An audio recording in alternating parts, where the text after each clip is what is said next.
జుట్టు కత్తిరించుకుని ఆశా వర్కర్ల నిరసన. చాలని వేతనాలతో తీవ్ర ఇబ్బందులు పడుతున్నామంటూ సామాజిక ఆరోగ్య కార్యకర్తలు అంటే ఆశా వర్కర్లు కేరళలో సామూహికంగా గుండు చేయించుకుని నిరసన తెలిపారు.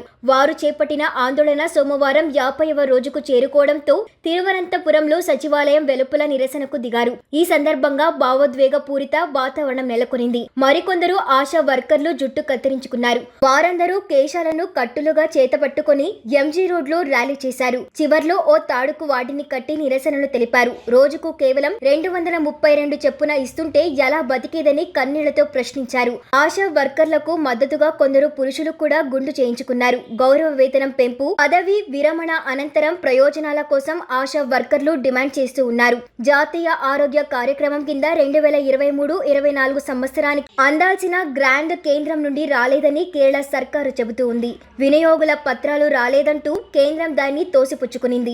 ఆశా వర్కర్లు ఆందోళనపై కేరళ కార్మిక శాఖ మంత్రి వి. శివన్ కుట్టి స్పందిస్తూ వారంతా తమ జుట్టును కేంద్రానికి పంపించాలని సూచించారు.